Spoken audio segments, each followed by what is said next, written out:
Welcome to No Movies in Hell. I'm Chris Geiger. I'm LaClaw Scott, and today we are reviewing Ant-Man Quantumania. The latest Marvel installment.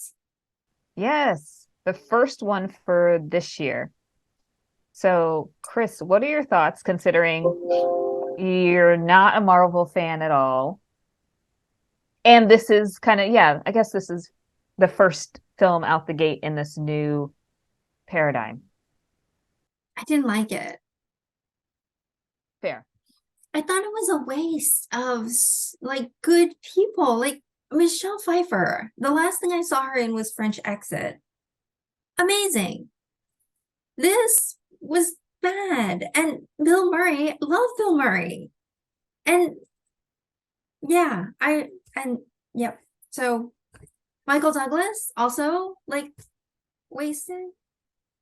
It was interesting though. I thought because I haven't paid attention to Marvel movies very much in the past, I guess I always thought Wasp was Kate Beckinsale, but it's not.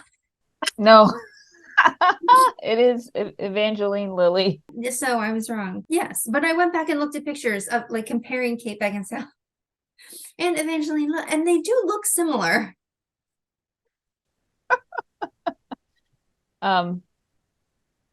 Okay. Yeah, I agree with you. I thought it would be a little more exciting. You know, it's new, it's fresh. I feel like usually Ant-Man movies are a little quippier, funnier, but I feel like all that was shown in the trailers.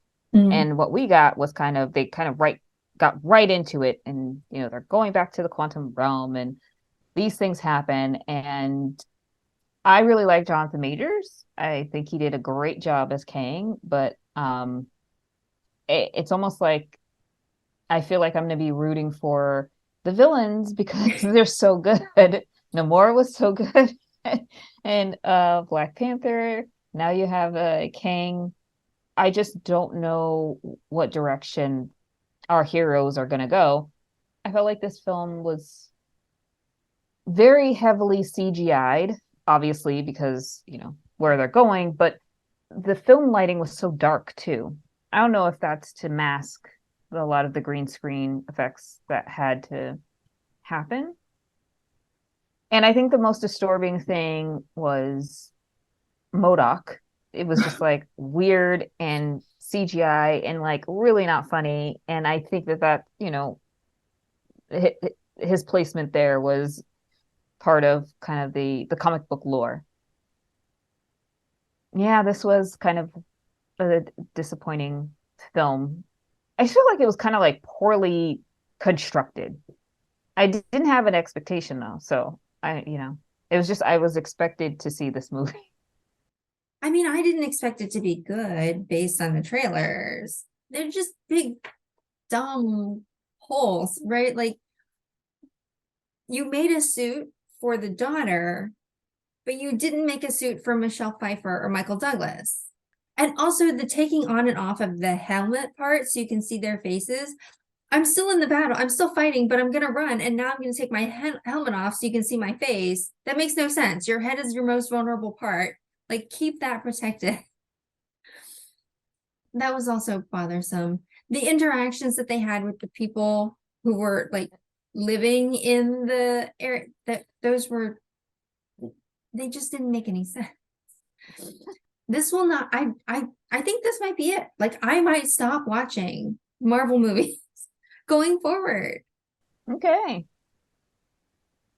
I hear you. Yeah. Let's go to the slides. I mean, at the very least, you didn't walk out. I didn't. That's true. So let's put some context around that.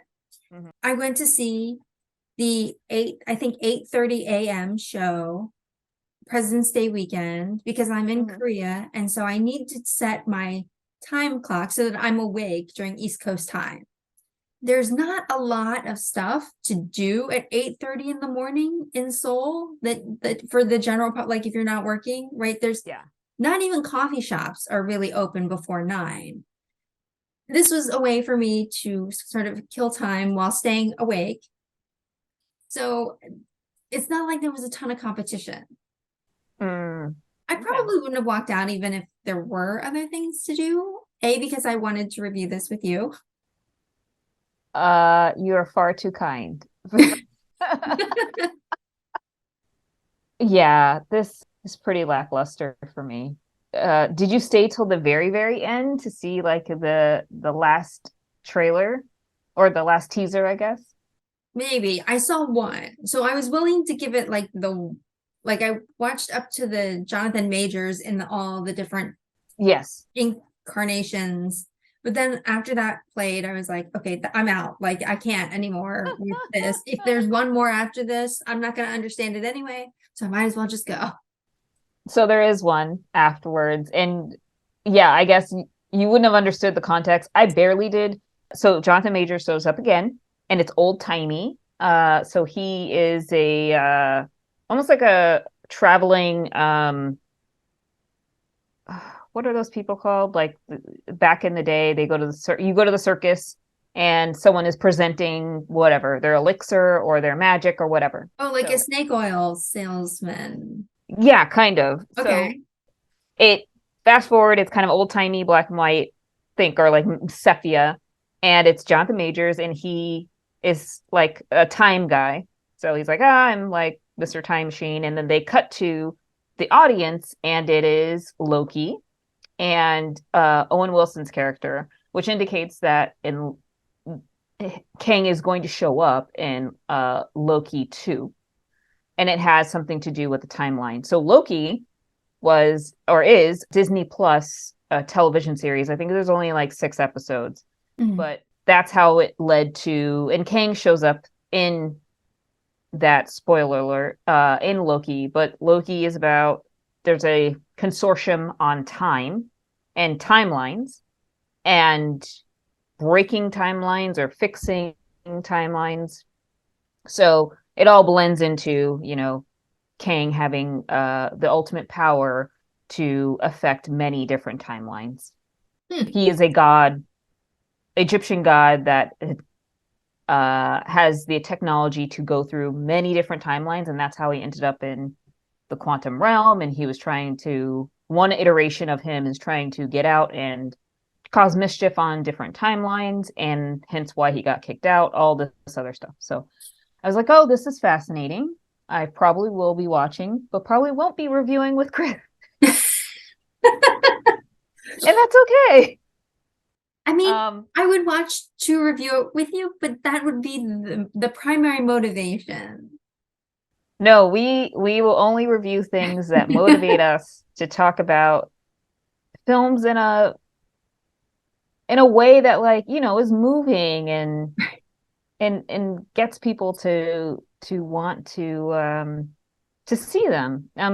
I just think that maybe after the Eternals or at the Eternals, I just felt like there was just a cap. Like pretty much, this is it for me. Like Spider-Man was amazing, but it just seemed like I just don't know where this is gonna go. There's a lot of star power behind wanting to be a part of the Marvel franchise, obviously. Generally, I think the films are very good, or, after Endgame, 2019 or so, it takes a lot to think about, okay, what's next other than blowing stuff up, avenging somebody, disturbing timelines, what's next? Right. Well, in Avengers, in the Endgame movies, it's so much, right? Like, where do you go after that? You really jump the shark. Hmm. So maybe give it a break for a while. No, it's a machine. I know.